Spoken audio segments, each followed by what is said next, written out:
Բարև ձեզ սիրելի ռադիոլսողներ եւ ռադիոդիտողներ, 106.5 եթերում ՓՄԶ-ի հարկեր турքեր կրքեր հեղինակային հաղորդումն է։ Ես Հակոբ Ավագյանն եմ, ՓՄԶ-ի նախագահ, այսօր մեր շատ վաղեմի բարեկամ Սևակն է Հովհաննիսյան մեզ հյուր եկել։ Փորձագիտական համայնքը նրան ճանաչում է որպես բազմաթիվ թե ճյուղային, չէ, ռազմավարությունների հեղինակ, համահեղինակ, բայց ինչու ենք պարոն Հովհաննիսյանին այսօր խնդրել գա, որովհետև շատ մեր հաղորդման ձևաչափին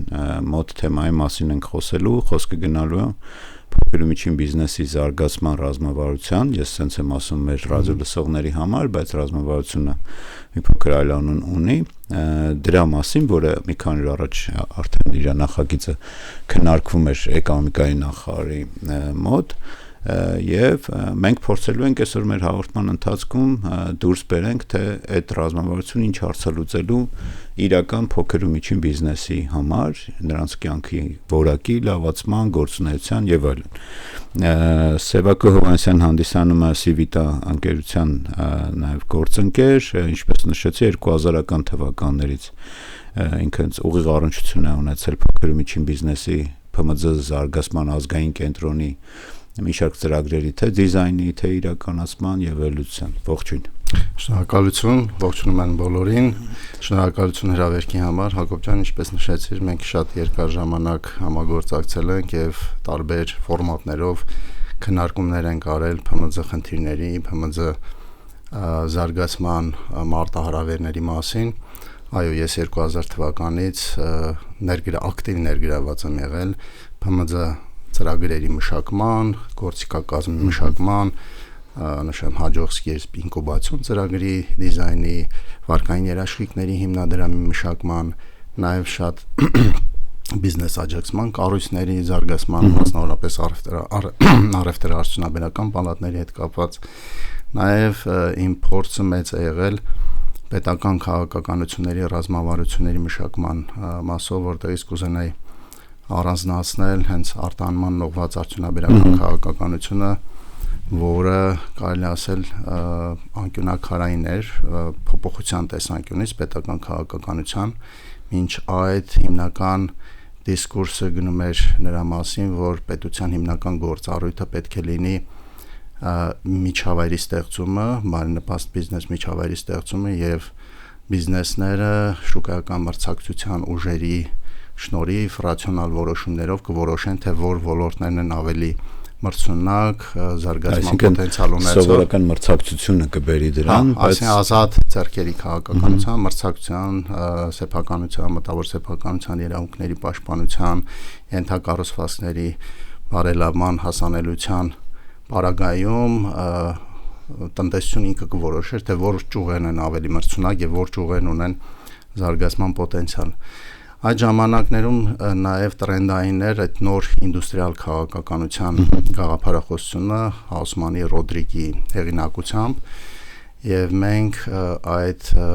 գաղափարախոսության հիման վրա մշակեցինք եւ օգնեցինք կառավարությանը կյանքի կոչել նոր արդյունաբերական քաղաքականությունը, որը բայց եթե դեմ չեք եկեք կգանք դրան, այդ որ թվերի բանն է։ Դա 2010 թվականին էր, 11 թվականին ռազմավարությունը մշակվեց եւս 5-6 տարի տարբեր ճյուղային այդ տրամաբանության մեջ մշակվեցին ճյուղային ռազմավարություններ, ունեցան տարբեր արդյունքներ, որոշ ճյուղերում ռազմավարությունը աշխատեց, որոշ ճյուղերում այնքան հաջող չեղավ։ Եվ վերադառնանք ՓՄԶ եթե դեմ չեք, ասում մեր ձևաչափը նաեւ տենց քանի որ հենց ուղղված է մեր փոքր բիզնեսներին, հիմնական նաև իրազեկման բնույթ է կրում, տենց դուի ֆորմատով խոսանք, որ նույնը կխնդրեմ ձեզանից։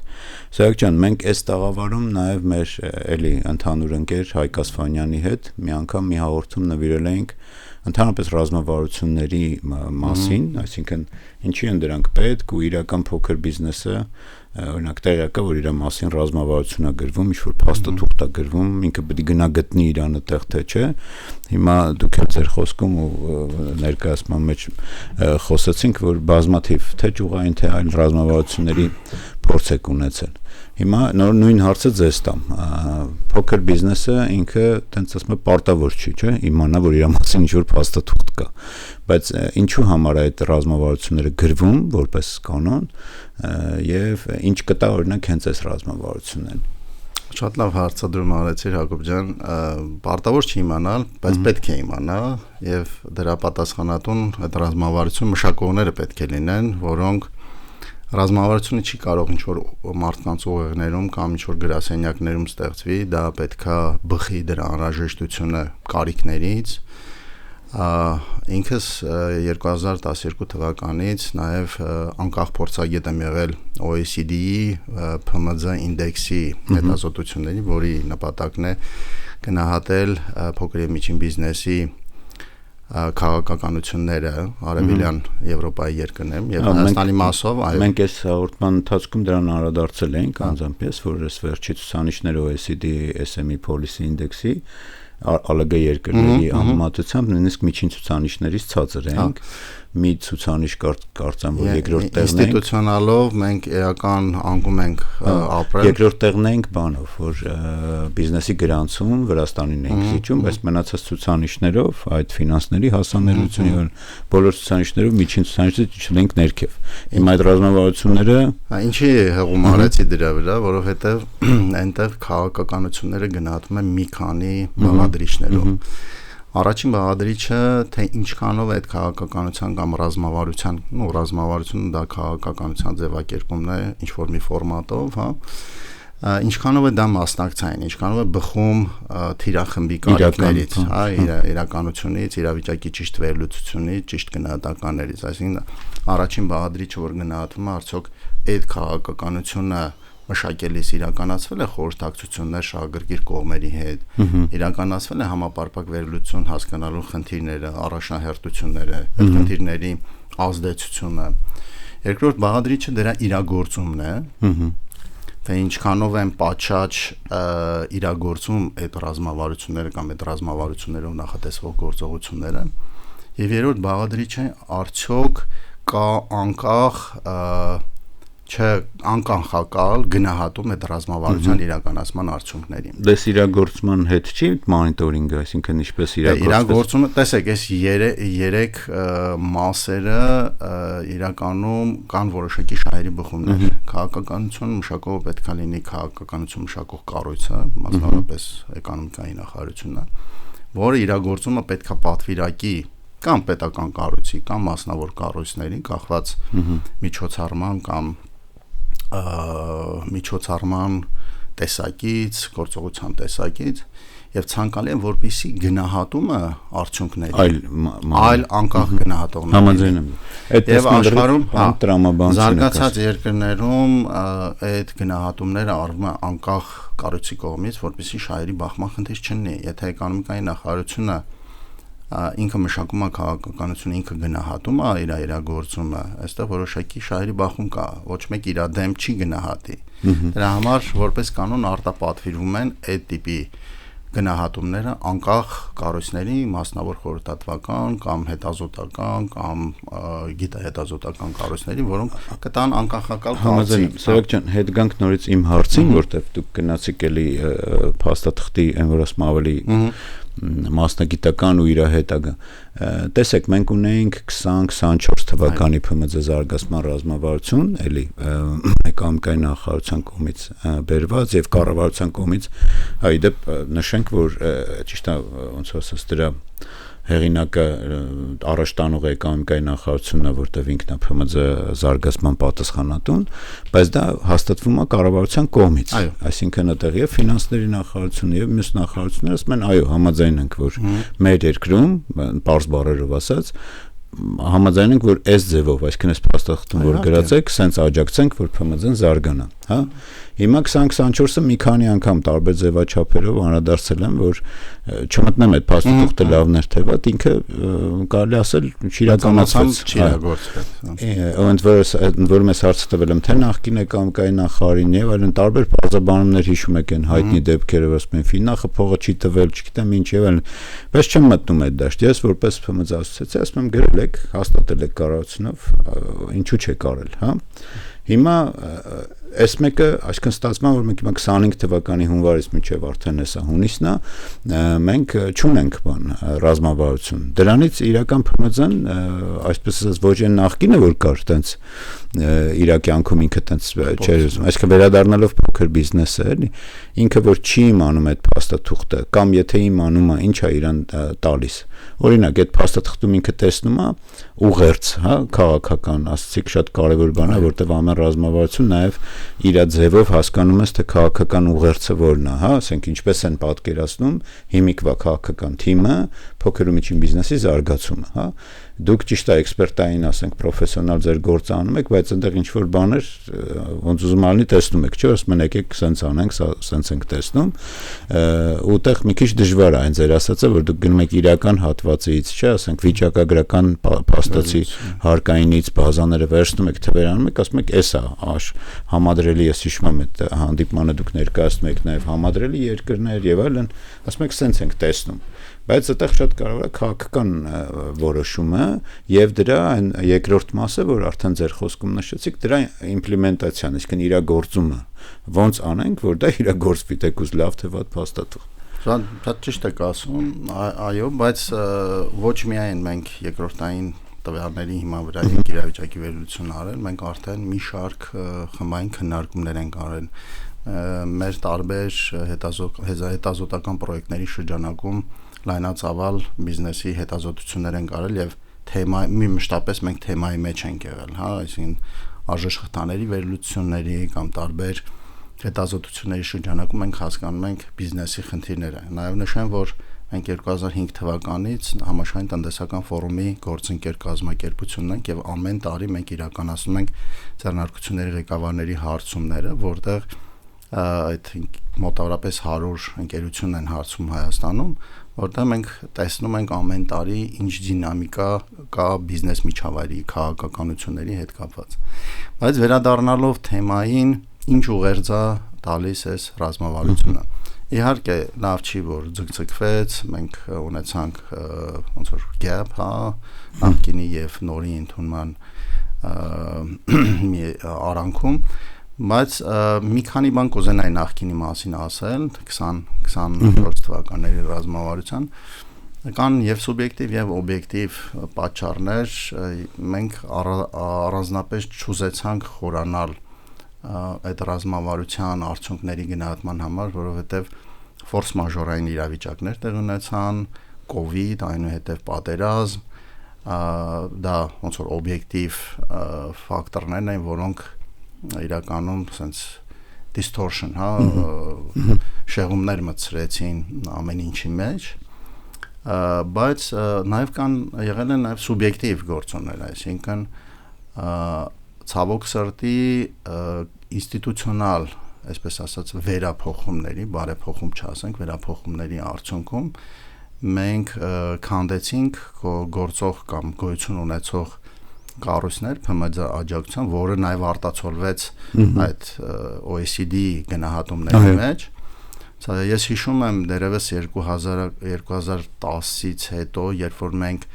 այդ գնահատման արդյունքները քննարկում ենք արևելյան գործընկերության երկրների շրջանում, Հայաստանը առաջատար դիրքերում էր կառույցի ինստիտուցիոնալ կարողությունների, դրա մարզային ներկայացվածության, գործիքակազմի բազմազանության առումով այն ժամանակ Վրաստանի էկոնոմիկայի նախարարությունն էր բիզնես վարկավորում իրականացնում, պետական աջակցության վարկերի հաստատումը էկոնոմիկայի նախարարությունն էր անում։ Այնուհետև իրանք հասկացան, որ պետք է ստեղծեն մասնագիտացված կառույց Enterprise Georgia-ն, որը պետությունը արտապատվիրեց պրոֆեսիոնալ հատուկ ստեղծված կառույցի եւ շահերի բախումից խուսափելու եւ տարանջատելու իրականացումը քաղաքականության մշակումից մենք հակառակողությամբ գնացինք։ Ամփոփ ասեմ, որ մեծամասամբ այս ծրագրի իրագործման պատճառների մեջ այդ երկու ֆակտորներ, այդ էքստերնալ շոկերի եւ ինստիտուցիոնալ կարողությունների վերափոխումը, որը չստեղծեց նոր ավելի բարելավված կարողություններ, դրանք մեծամասամբ Ես լրիվ համաձայն եմ այդ կտորի հետ, որ ստացվում է, որ պետությունը ուներ մի փաստաթուղթ, որով էլի չմտնեմ դետալների մեջ, ինչ որ պատկերացումներ էր գրել, որ էս պետք է անենք, էս պետք է անենք, էս միջոցառումները, որ փոքր ու միջին բիզնեսը զարգանա մեր երկրում, ու իրականացնող մարմինը փակվեց զուգահեռ, էլի, Enterprise Armenia-ին ինչ որ տվեցին գործառույթներ, բայց հենց զուտ ՓՄԶ-ի մասով արդեն 4 տարի է, ասենք այդ գործառույթները չի անում Enterprise. Բլոկը փակված է։ Այո, փակված է։ Հիմա դուք բերում եք զուգահեռներ, ասում եք միևնույն ժամանակ տարիներ առաջ Վրաստանը չուներ այդ անում էր նախարարությունը ինչ որ ձևով, որը արդյունավետ չէր, եկան մեր մոդելին, բացեցին իրանք ՓՄԶ գործառույթ իրականացնում։ Ու ես հիշում եմ ռազմավարության մեջ դուք բերել եք նաև այլ երկրներ, որտեղ այս նման կառույցներ կան, տարբեր անուններով, մեկը գործակալություն, բայց ակնհայտ է, որ պետքա լինի ինչ-որ բաներ։ Այո, մեր ՓՄԶ-ակն էլ ուներ իր թերությունները, բայց այն որ ինքը ուներ մարզային կառույցներ, փոքր բիզնեսը գիտեր գնար գոնե առաջի հարցը տար, իր մատից փուշ անելու գոնե ուղղությունը, եթե նույնիսկ զակի բանով չէր։ Շատ արագ ինֆորմացիաներ իրական դաշտից հավաքագրվում, այսինքն մարդիկ անձնապես ճանաչում էին այդ իրանց համայնքում ով է ավելի վստահում էին, ասեք պետությունը, որի ձեռքում պատժիչ գործիքներ կան, պետության այդ հարաբերություններում խոսակցության մեջ մարդիկ կաշկանդված են։ Այո։ Այս գլոբալ այդ տիպի կառույցներ, բիզնես աջակցման պետական կառույցներ ստեղծելով մի փոքր պետությունը ճիշտ է իրենք պետության կողմից ֆինանսավորող աջակցություն ստացող կառույցներ են, բայց իրենց կառավարման խորհուրդներում ներգրավում են մասնավորի ներկայացուցիչների եւ դա դառնում է բիզնեսի գործընկեր կառույց, ոչ թե պետական կառույց, որից պահանջում են կամ որի հետ այսինքն ֆիքսել ենք, որ այդ կառույցի բացակայությունն էր նաև պատճառը, որ նախորդ հիմա այս փաստաթղթում ես տեսա, որ մի քանի անգամ հղում եք անում, որ պետքա կամ միավորը լինի, առանց դրա այսինքն հիմա դա կլինի Enterprise Armenia-ի կազմում, թե նորից կվերաբացեն, տակտիկական հարց է, դա արդեն նախարարության որոշելիքն է, բայց վերադառնալով էլի մեր ՓՄԶ-ին, որ հիմա մեզ լսում է, ամենակարևոր հարցին է։ Ինչ է տեսնելու այս փաստաթղթում են հիմնական բաները, որը դեռ ընդունված չի, բայց գոնե դուք վստահ եք, որ դա կպահպանվի ձեր այդ քննարկումներում, էլի։ Ինչ ուղերձ է տալիս այս կառավարությունը 25-30, չէ, թվականների փաստաթուղթային կլինելու, ինչքան էլ մենք ասում ենք եկեք տարանջատենք, բայց ամեն դեպքում 25-ից 30 թվականներին ինչպիսի գործողություններ ու միջոցառումներ է ուղղված լինելու փոքր բիզնեսի զարգացմանը։ Հիմնական տենց բաները, էլի ուղղվածությունները։ Շատ լավ, ինքը շատ կարևոր ուղերձ ունի, խոսքը գնում է այս պահին նախագծի մասին, որը դերևս համաձայնեցված չի բոլոր շահագրգիռ կողմերի հետ, նույնիսկ ներպետական համաձայնեցումը ընթացքի մեջ է, բայց այս պահին շատ կարևոր ուղերձ ունի եւ շատ տարբեր մոտեցում է ցուցաբերելու բիզնեսի աջակցության նկատմամբ։ Հիմնական ուղերձը հետեւյալն է. այս ռազմավարության հիմնական խնդիրն է օգնել մրցունակ,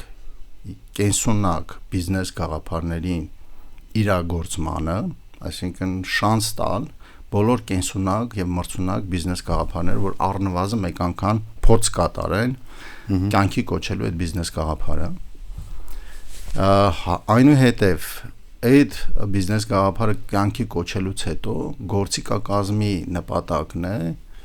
աջակցել, որպեսզի ընկերությունները անցնեն հաջորդ զարգացման հաջորդ մակարդակ։ Այս առումով մենք ամբողջ այդ ռազմավարության հիմքում դրել ենք ձեռնարկության ստեղծման կյանքի ցիկլը եւ ինչով է տարբերվում այս ռազմավարությունը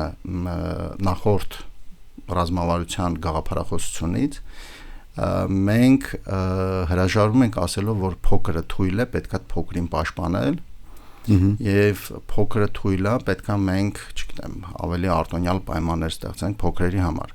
Կոնցեպտուալ մենք հրաժարվել ենք այդ գաղափարախոսությունից եւ ասում ենք մրցակցության ժամանակ պետք է բացահայտվեն արդյունավետ մրցունակ բիզնեսները եւ պետությունը իր գործիքների դեպքում գաղափարը չսկսվածների դեպքում պետք է հնարավորություն տալ, որպեսզի նկատնում այդ որ ասում եք հրաժարվում ենք բանից թույլից, բայց գոնե առաջնահերթություն դրվում է գաղափարին, այսինքն գաղափարն է լավը, ես խոսում եմ այն մի խմբի մասին, որը դեռ չի սկսել առաջին մեսիջն էր, որ բոլոր մրցունակ, բոլոր կենսունակ բիզնես գաղափարները պետք է փորձելու, էքսպերիմենտ անելու հնարավորություն ստանան։ Այսինքն պետության այս պահին գործառույթը այդ մասով պետք է լինի հնարավորություն տալ պարտը, որը ունի ձեռնարկատիրական ջիղ, գաղափար, որոշակի հմտություններ, առնվազն մեկ անգամ գոնե կյանքում փորձ կատարի այդ գաղափարը կյանքի կոչելու։ Եվ այստեղ շատ կարևոր հանգաման կա, որ ՓՄԶ աջակցության ծրագրերի ռազմավարությունների թերություններից մեկն է նա, որ շատ հաճախ աջակցության գործիքակազմով շուկայում երկար պահում ես ոչ մրցունակ կենսունակ բիզնեսներին։ Դրա վերաբերյալ կուզենայի մի փոքր մենք նաև նախագծի տեքստը վերլուծությունը, նախագծի տեքստը կիսվել ենք մեր գործընկեր միջազգային կառույցների ներկայացուցիչների հետ, ու մասնավորապես OECD-ի, UNEC թիմը, ինովացիոն թիմը, եւ մի շատ հետաքրքիր դիտարկում եկա, որ ասեցին ոչ թե մեր խնդիրը պետք է լինի այդ ստարտափներին ավելի երկար կենսունակ պահելը, այլ պետքա լինի հնարավորություն տալը, բայց եթե կյանքում դաշտում ինքը ցույց չի տալիս կենսունակության նշաններ, պետքա շատ արագ իրանք փակվեն։ Հիմա այդ տեսանկյունից մենք պետք է խնդիր չդնենք, որ մենք աջակցել ենք, ստեղծել ենք, օգնենք, որ երկար իրանք գոյատևեն։ Հանգարց ցուցանիշները բաց չլինեն։ Հա, հանգարց ցուցանիշները։ Այստեղ մի քանի կարևոր բան կա, եթե թույլ կտաս Հակոբ ջան, ինչ է ռազմավարությունը։ Իրականում ռազմավարությունը շատ հաճախ մարդիկ շփոթում են տարբեր կամ ունեն տարբեր մեկնաբանություններ։ Ռազմավարությունը դա ընտրություն է։ Այսինքն ռազմավարությունը պետք է ասի, սա անում եմ, այս սա չեմ անում։ Սա շատ կարևոր բնութագրիչներից է ռազմավարությունը։ Հա, բայց նաև միևնույն ժամանակ իր առաջ ցուցանիշներ է դնում։ Հա, միանշանակ։ Կուզենամ այդ որը որ հիշում եք, տենց որպեսզի չհանենք բաները, թուղթը գրի չէ, բայց ասենք ինքը ասում է, որ այդ քաղաքական ուղերձ այնուամենայնիվ կա իր մեջ, էլ ասում է ես այս ցուցանիշներն եմ դնում իմ առաջ, որ փոքր ու միջին բիզնեսը այսքան մասնաբաժին կունենա հնայում, օրինակ մի հատ կարևոր ցուցանիշով մենք էլի հետ ենք եւ Վրաստանից եւ Էստոնիայից, ասենք ամեն 1000 մարդ հաշվով քանի ընկերություն կա Հայաստանում եւ ինչ ցուցանիշի ենք ուզում հասնենք, հա, բայց ասում եմ այս ցուցանիշներին հասնելու համար ես գնում եմ այս ճանապարհով։ Այո, տենց է դա, ռազմավարությունը նախ պետք է ասի ինչ եմ անում, ինչ չեմ անում, կամ ինչի մասին է այս ռազմավարությունը եւ ինչի մասին չէ այս ռազմավարությունը, օրինակ այս ռազմավարությունը այն բանի մասին չի, թե տնտեսության որ ոլորտը ես պետքա թիրախեմ։ Իհարկե որոշակի ոլորտային սահմանափակումներ կա, որոշակի տրադիցիաներից ելնելով, մասնավորապես ավանդական գյուղատնտեսություն կամ առաջնային գյուղատնտեսություն չի համարվում ՓՄԶ քաղաքականության օբյեկտ։ Զարգացման օբյեկտ, ոչ թե օբյեկտ, այլ երևի զարգացմանն ուղղված է։ Հա, երկրորդը որոշ երկրներում, օրինակ առևտուրը, հա, Մանրածախ առևտուրը եւ այլն նույնպես աջակցության աջակցությունից դուրս է եւ նաեւ խոշոր բիզնեսներն են դուրս, օտարերկրյա ներդրումներն են, այսինքն այս ռազմացիոն դրա մասին չի։ Ինչ ցուցանիշներ կար, Սևակ ջան, կհիշեք այդ 1000 մարդ հաշվով։ Տեսեք, մենք իրականացրել ենք այդ կյանքի ցիկլով վերլուծություն, փորձել ենք որտեղ հնարավոր է եղել քանակապես չափել խնդիրները եւ նաեւ համադրելի երկրների հետ։ Երբ որ խոսում ենք այդ մեկնարկային փուլի մասին բիզնեսի, մենք տեսնում ենք, որ տարբեր հետազոտություններ ցույց են տալիս, որ ձեռնարկատիրությամբ զբաղվելը համարվում է բավականին գրավիչ գործառույթ եւ մարդիկ հակված են զբաղվելու գործարարությամբ։ Բայց երբ որ նայում ենք բիզնեսների մասով, հա, այստեղ որպես բիզնեսը այդ ցուցանիշով կոչվում է Business Density Index, ձեռնարկությունների խտության ինդեքսը, որը հաշվարկում է 1000 մարդու հաշվով, մեր մոտ Հայաստանում ցուցանիշը 4 է, Վրաստանում 9 է, վերցրել ենք 5 տարիների միջինը, որովհետև վերջին տարիներին եղել են բավականին մեծ փոփոխություններ այդ ռուս ռելոկանտների ներգաղթով մեր մոտ տարեկան մոտարապես 4000-5000 ընկերություններ են ստեղծվում, վերջին տարիներ մինչև 10000-ի էր հասել։ Ընկերություններ եւ ԱԶ-ներ, ԱԶ-ներ, հա։ Այս ցուցանիշը չափում է ՍՊ-ները որպես իրական բիզնեսներ, ոչ թե ինքնազբաղվածների։ Այս ցուցանիշը բավականին հետ ենք։ Էստոնիայում այդ ցուցանիշը կազմում է, եթե չեմ սխալվում, 25։ Ես էլ եմ հիշում 25, մեր մոտ 4, ասենք։ Մենք նաև տեսնում ենք տարբերակում մարզերում եւ Երևանում ստեղծվող բիզնեսների մասով։ Գերփոքրները հիմնականում գերակշռում են մարզերում, բայց փոքր միջին խոշոր բիզնեսները հիմնականում կենտրոնացված են Երևանում։ Նաև ստեղ կանանց մասնակցությունը իրականում սա sense լայն թեմա է, հա։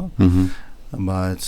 կանանց կողմից ղեկավարվող բիզնեսների կշիռը նույնպես բավականին ցածր է այսօր Հայաստանում, տատանվում է մոտարապես 10-18 այդ շրջանակում, Էստոնիայում 25 է, բայց իրանք թիրախվում են հասցնել մինչև 48%-ի։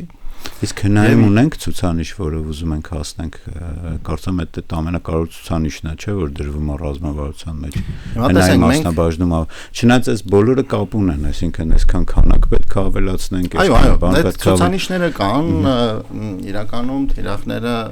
մինչև 30 թվականը, իսկ մինչև 30 թվականը շատ ժամանակ չունենք։ Դրա համար այսպես ամբիցիոզ ճճուն փոփոխություններ ակնկալելը իմ կարծիքով իրատեսական չեն։ Այդ տեսանկյունից շատ կարևոր է, որ ուղենիշերը ճիշտ դրվեն, հա, ասենք մեր նպատակն է մարզերում բիզնեսի ապակենտրոնացումը, հա, խրախուսել մարզերում բիզնես գործունեությունը, խրախուսել երիտասարդների եւ կանանց շրջանում ձեռնարկատիրական գործունեություն, այսինքն սկզբունքները եւ ուղենիշերը ճիշտ դրվեն, հա։ Հիմա այդ ցուցանիշները մենք որոշակի դրամաբանությամբ կանխատեսել ենք եւ թիրախել ենք, հա, որոշ բաներ նրանք որոնք չափելի են լինելու հետո, այսինքն համախառն ներքին արդյունքի մեջ ՓՄԶ մասնաբաժինը, մարզերի մասնաբաժինը, ՓՄԶ-ների մարզերում արտադրված համախառն ներքին արդյունքի մասնաբաժինը, հա, ՓՄԶ-ների մեջ, նաեւ առանցքը ռազմավարության դա արտադրողականության թիրախավորումն է։ Այսինքն եթե բիզնեսը արտադրողական չի, դա մրցունակ չի եւ ինքը մի շարք վատ բաներ անելու հասարակության տնտեսության համար։ Ոչ արտադրողական բիզնես նշանակում է երկար ժամանակ պահել բնակչության աղքատության մեջ։ Դրա համար մեր մեսենջը առանցք ռազմավարության դա արտադրողականության բարձրացումն է որպես մրցունակության չափման կարևոր ցուցանիշ։ Բայց կարևորում ենք, շատ ներողություն, բայց կարևորում ենք այս վերջի շրջանում նաև քանակական տնտեսության քանակական աճին զուգահեռ սկսել է շատ ավելի կարևորվել այդ աճի որակը, հա։ Մենք կարող ենք շատ արագ դինամիկ աճել մի այնպիսի ոլորտում, որը կարճաժամկետում մեծ հնարավորություն է տալիս, մասնավորապես այսօրվա պատերազմի ռուս-ուկրաինական պատերազմի պարագայում մեծ հնարավորություններ ստեղծվեց ռեէքսպորտի, էքսպորտի Ռուսաստան, բայց դա կայուն եւ երկարաժամկետ չի։ Դրա համար մենք ասում ենք, որ այս ռազմավարությունը նաեւ պետքա ազդի բիզնեսի վարկագծի վրա, որ այդ բիզնեսները դառնան ավելի դիմակայուն, այսինքն փորձեն դիվերսիֆիկացնել շուկաները, իրենց մատակարարումների աղբյուրները, ավելի կանաչ դառնան, էներգոարդյունավետ, նաև նվազեցնեն կախվածությունը ներկրվող էներգառեսուրսներից, ավելի նորարարական դառնան, որովհետև այսօր ստանդարտ պրոդուկտի, էժան պրոդուկտով դու չես կարողանում մրցակցել այլ երկրների հետ եւ դառնան ավելի ներառական, հա, առաջին նշեցի, որ մարզերում բիզնեսը զարգանա։ Հիմնական մեսիջը դա արտադրողականություն, բայց միևնույն ժամանակ ուշադրություն դարձնել այդ աճի որակական կողմերի վրա։ Մենք մշտապես ուզենք թե չուզենք նաև մեր հաղորդման ձևաչափից ելնելով հարկային կտորին այնտեղ շատ տենց բան անդրադարձ կար, հիշում եմ փաստաթղթում, որ ասում ենք, որ այլընտրանքային հարկման ռեժիմները, չնայած մի քիչ ուրիշ ձևակերպում էր, այդ մենք խոսել ենք, որ տենց։ Հա, ես այդտեղ խնդիր չեմ տեսնում, ձևակերպումը կանանք, այսինքն ասենք ընդհանուր եւ ոչ ընդհանուր հարկային ռեժիմ։ Ինքը հենց դասական իմաստով, մասնագիտական այլընտրանքային հարկման ռեժիմները երբեմն չեն բանանում, չեն խրախուսում, որպեսզի զարգանան։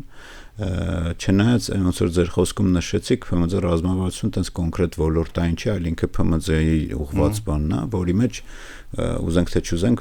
տարբեր ոլորտներ կան եւ արտադրողներ եւ այլն եւ ուզենք թե չուզենք այդտեղ նաեւ պետքա հղում անենք չնայած ես տեսա որ տեն շատ բան է իր մոտեցումը հղում անենք նաեւ ինչպիսի հարկային օրենսդրություն չնայած մերելի համաշխարհային բանկի նույն ձեր հիշատակած ու մեր կողմից անդադ հիշատակ որտեղ ՀԶԿ-ի բաները առաջի տեղում այդ ֆինանսների հասանելիության խնդիրն է որը ինչ ձևա լուծելու էլի կանք ֆինանսներից հետո հարկերից են այս ռազմավարությունը եթե ընդունվի այսինքն էլի հիշեցնեմ որ ինքը դեռևս նախագծի փուլում է եթե ընդունվի ապա ինչպիսի գործիք է կազմատրվելու այնտեղ կար կարծեմ բան տոկոսների սուբսիդավորում չէ եւ այլն շատ լավ նշեմ նաեւ որ բացի այս քաղաքականության բիզնեսի վարկագծի վրա ազդելուց նաև շատ կարևորում ենք միջավայրը այսինքն ինչ բիզնես միջավայրում են բիզնեսները գործում եւ վերջին հետազոտության համաշխարհային բանկի top 3 խնդիրների մեջ ֆինանսներն երկրորդը քաղաքական անկայունությունն երրորդը էներգիայի այսօր լուրջ խնդիր է դարձել հոսանքի մատակարարման եւ այլն, հա։ Ու իհարկե այնտեղ շատ խնդիրներ կան եւ այս մի ռազմավարություն ինչպես նշեցի, ասում եմ նաեւ ինչով չեմ զբաղվելու ես կամ ինչ դաշտ եմ մտնելու,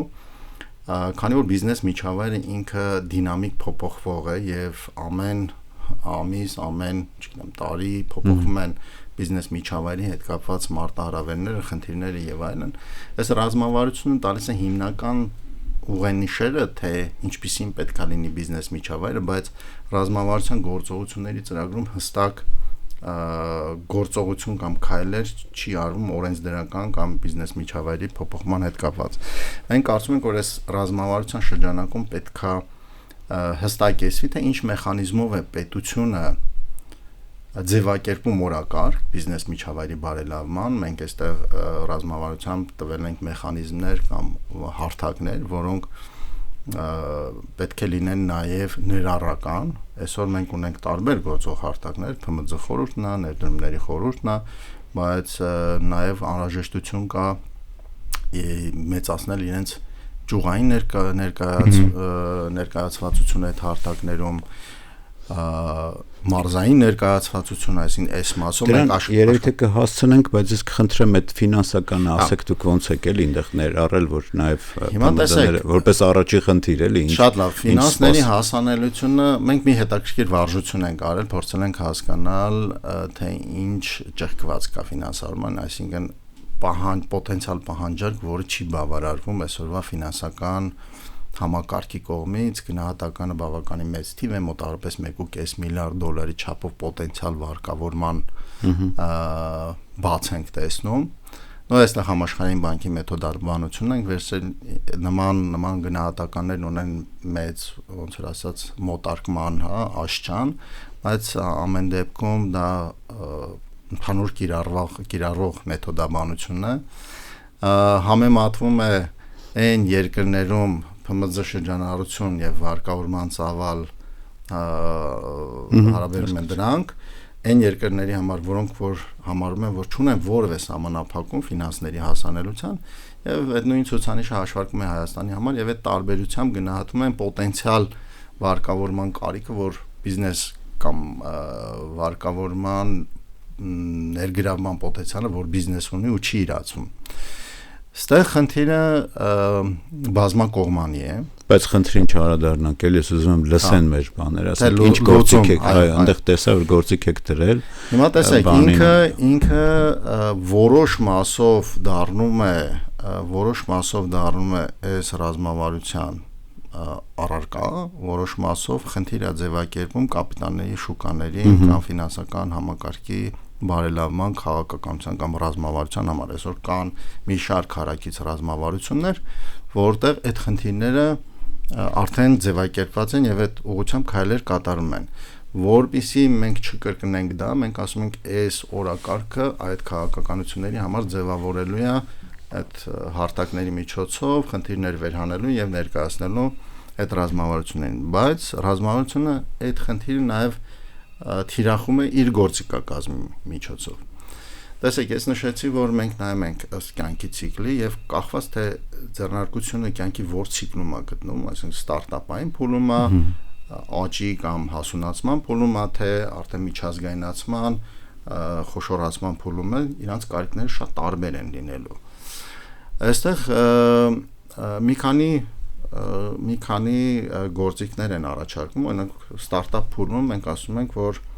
պետությունը պետք է երաշխիքային հիմնադրամի միջոցով երաշխավորի եւ ստարտափ ֆինանսավորում ապահովի, որ նախկինում իրականացվել է ՓՄԶ-ի կողմից, հաջող սկիզբ ծրագրի կողմից։ Այսինքն այն ստարտափները, որոնք ունեն լավ գաղափար, ասում են ինկուբացիոն ծրագրեր, ակսելերացիոն ծրագրեր եւ ունեն կենսունակ գաղափար, պետք է հնարավորություն ստանան ստարտափային ֆինանսավորում ներգրավելու։ Այս պահին հիմնական գործիքը դա սուբսիդավորված եւ երաշխավորված վարկերն են, որովհետեւ մենք նաեւ տեսնում ենք, որ վարկերի հասանելիության, ֆինանսների հասանելիության պարագայում մեծ խնդիրը նաեւ գրավի խնդիրը։ Ես հիմա որ փորձեմ այս կտորը ամփոփեմ, ես տեսա, որ նախագծում անդրադարձ կա նաեւ Արցախից տեղահանված անձանց, ովքեր ուզում են բիզնեսով զբաղվել, որ կլուծի նաև այս ծրագիրը հենց ձեր ասած կոշտ գրավի հարցը, որովհետև այդ մարդիկ սեփականություն չունեն, հետեւաբար բանկերը նրանց վարկ չեն տալիս, մեր բանկերը շատ տենց, գիտեք, ռիսկերը չափում են, հաշվում են եւ այլն։ Ոստեղ պետությունը գալու է ասի, ես փողով երաշխավորում եմ, հա, ինչ որ դրամագլուխ լինելու, որը նախկինում հենց այդ մոդելը կար, մենք պարզապես քանդեցինք վերջին 3-4 տարում, հիմա նորից ասում ենք վերականգնում ենք։ Էդ էլ է բան հետաքրքիր։ Ամեն դեպքում ասում եմ, ես ովքեր Արցախից տեղահանված են եւ ոչ միայն, ասենք իրանց համար կոշտ գրավի հարցը կլուծեմ իմ դրամագլխով։ Մենք ունենք նաեւ Հայաստանում բնակվող։ Այնտեղ կար մի հատ էլ կտոր, որ ասում է, եթե դու վարկ վերցնես 9% սուբսիդավորում եմ, հա, վարկը, չգիտեմ, այդ կարող է ինչ-որ ձև փոխվի, չէ՞, մինչև ընդունումը, բայց մենք առաջարկել ենք այդտեղի մոդելը շատ ավելի բաներ նախկին ՓՄԶ-ում, ոչ թե սուբսիդավորում էր, ինքը ասում էր, ես դրամագլխով երաշխավորեմ, տարեկան 5%-ով տուր ես մարդուն վարկը։ Նույն բանն է, համատարապես։ Հա, բայց մի քիչ տենց անենք բանկերին քիչ օգուտ տանք, էլի պետական փողերով, էս է իմ ասածը։ Դե տեսեք հիմա երբ որ պետական երաշխիք է տրամադրում, նշանակում է ռիսկայնությունը նվազում է, բանկերը պետք է համապատասխանաբար փող են տալի պետական, հա, դրամագլուխ ենք ասում ենք ես քեզ երաշխիք։ Հիմա դա թղթի մեջ գրելու հարց չի, դա արդեն իրագործման ժամանակ պետության բանակցային դիրքի օգտագործումն է բանկերի հետ նման ծրագրերի դիզայն անելու։ Պետությունը ըստեղ այդ դարակում էս փողը դնի, կարծեմ ինչքան հիշում 25 թվին մոտ 2 միլիարդ էր նախատեսվում։ Ժամանակի մինչև 5 միլիարդ եղել է դրամագլուխը։ Չէ, ռազմավարության ծրագրի համար եմ ասում, այո, ճիշտ եք ասում, ուտեղ դոնորներն էլ էին դրել, ինչքան հիշում եմ։ Հիմա այս նորից որ հաշվի առնելով ինքը թեման շատ ծավալուն է, չենք հասցնի շատ բաներ խոսել։ Բայց բաները էլի կխնդրեմ գործիքները այտենց կոնկրետ ասել, որ մենք ինչ-որ ուղղացնենք էլ ասենք։ Ստարտափային ֆինանսավորման մասով մենք ասում ենք ինկուբացիոն ծրագրերի միջոցով մենք կարողությունների զարգացում, այդ բիզնես գաղափարների վալիդացիա, հղկում, նաև շատ կարևորում ենք այդ մենթորշիփի եւ քոուչինգի ինստիտուտը, որովհետեւ շատ հաճախ ծրագիրը ոնց որ մի հատ տրեյնինգ անում, հետո գրանտա տալիս, հա, դոնոր ծրագրերը գրանտ են տալիս, ամեն ինչ նորմալ է, հետո այդ մարդը գնում է, բախվում է լիքը խնդիրների հետ եւ չգիտի ում հետ աշխատի, ում դիմի, ումից խորհրդարցնի, դրա համար այդ մենթորշիփ եւ քոուչինգի ինստիտուտը շատ կարեւոր է ներառել այս ստարտափ ֆինանսավորման մեջ։ Սա ոնց որ ուղղված ստարտափներին եւ այստեղ կարեւոր մի հիշատակում, որ ինքը պետքա հիմնականում ուղղված լինի, եթե միջոցները 100 միավոր են, 80 միավորը կամ 90 միավորը պետքա մարզերում արվի։ Հա, սա կարևոր մեսեջներից մեկն է։ Վստահաբար կառավարությունը դրան դեմ չի լինի, որ մենք խնդիր ունենք մարզերում բիզնես ակտիվության բարձրացման եւ այս ծրագիրը առավելապես ուղղված է լինելու մարզերի բիզնեսներին։ Այո, շատ լավ։ Երկրորդ փուլին անցնենք, հա, մենք ընդ 3 փուլի ենք, 3 կատեգորիայի ենք բիզնեսներին տարանջատել։ Շատ հետաքրքիր մի վերլուծություն ենք արել, որ տնտեսության ցանկացած ճյուղում 20% ընկերությունների շատ բարձր արտադրողական են, արագ աճող են եւ մնացած 80%-ը ոչ շատ ցածր արտադրողականություն ունեն եւ այդ ճեղքվածքը շատ մեծ անգամներ մինչև 20 անգամ հասնում էր պատկերացրեք սննդի վերամշակման ոլորտում կա ընկերություն որը 20 անգամ ես միջիններն եմ ասում հա դա միջինն է որ ամենաարտադրողական 20%-ը ընկերությունների մոտ 20 անգամ ավելի արտադրողական են քան մնացած 80%-ը Եվ այստեղ մենք խնդիր ենք տեսնում այդ 80%-ի հետ աշխատանքի, որպեսզի իրենք կարողանան catch-up անեն, բացը լրացնեն, եւ հիմնական խնդիրը կարողությունների զարգացումն է եւ իրենց տնտեսության մոդեռնիզացիան։ Տարբեր մենեջմենտ համակարգերի ներդնում, սարքավորումների, այստեղ շարունակվելու է գործող մեխանիզմը, այդ մոդեռնիզացիայի ծրագիրը, վարկերի, լիզինգի սուբսիդավորման, բայց մի քանի սկզբունքային տարբերություններ կան մեր առաջարկվող մոդելով, որ դա չպետք է լինի մասսայական։ Եվ որոշակի ֆիլտրացիա պետք է անցնեն այդ ծրագրին մասնակցող ընկերությունները։ Մենք վստահաբար ես նաև դեպքեր գիտեմ, որ մարդիկ ոչ ռացիոնալ ներդրումներ են կատարել, հաշվի առնելով, որ տեսեք, այստեղ մի հատ կարևոր հանգամանք էլ կա, երբ որ պետությունը consistent շարունակական չի անում, ինքը հնարավորության պատուհան է բացում, եւ մարդիկ իրրացիոնալ որոշումներ են կայացնում, ասում են այսօր էժան վարկ է տալիս, վերցնեմ, մաքսիմում սարքեմ, բայց հետագայում պարզվում է, որ այդ ընկերությունները over investment են արել, հա, այն ինչքան որ իսկապես իրան պետք էր, ինքը դրանից 10 անգամ կամ 5 անգամ ավել ներդրում է կատարել, հետո խնդիր ունի շահութաբերության, որովհետև իր հզորությունների 15-ից 20%-ն են օգտագործում։ Դրա համար մենք առաջարկում ենք, որ այդ process-ին նաև մասնագիտական խորհրդատվություն ներգրավի, այսինքն տեխնոլոգիական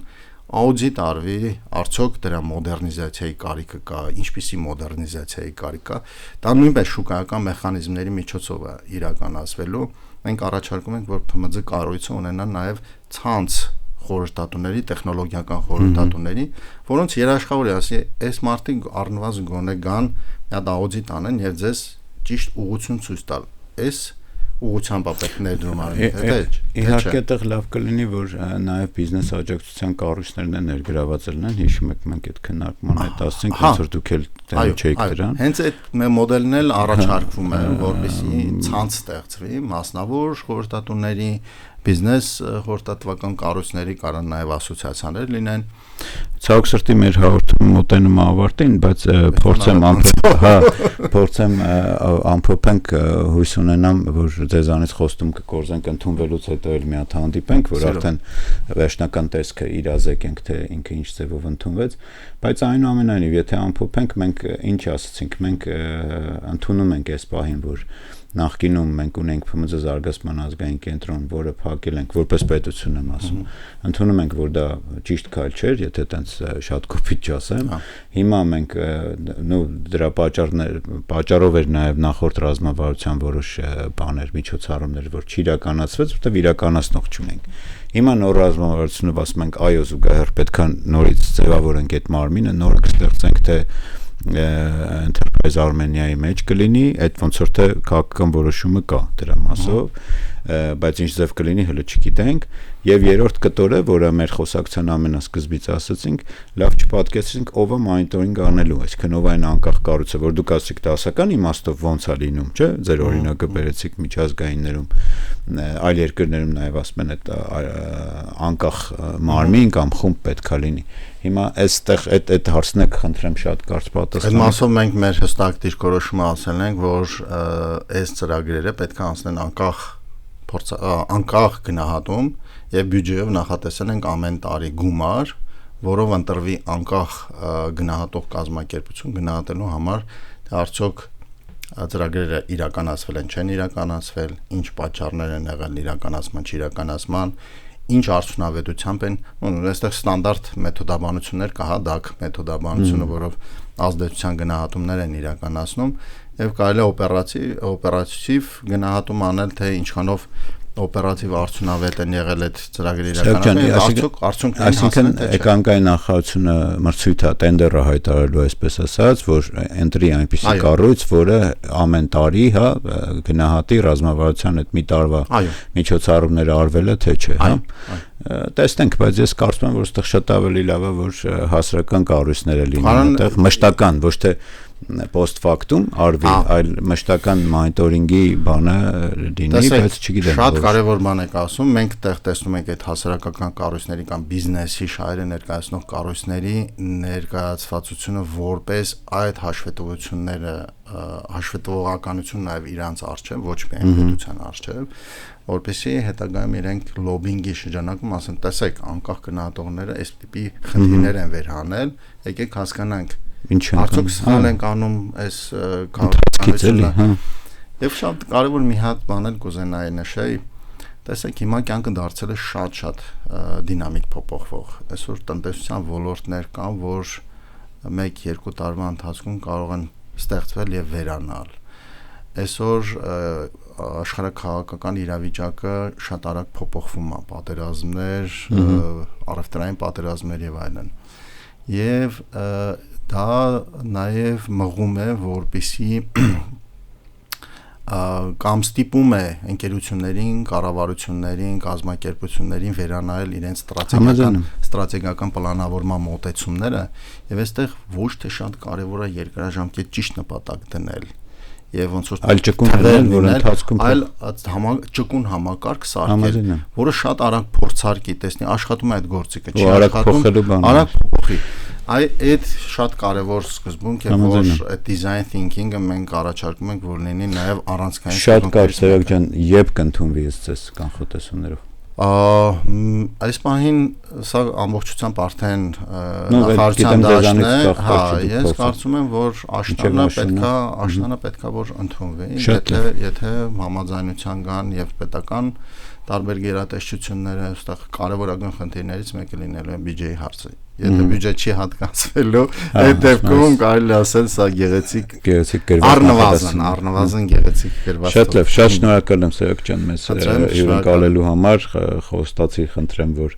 ընդունվելուց հետո էլ մի հատ հանդիպենք, արդեն կետերով ասենք ինչպիսի բան է լինելու։ Քեզ շատ շնորհակալություն քո արված փորձագիտական աշխատանքի ու ներգրավվածության համար։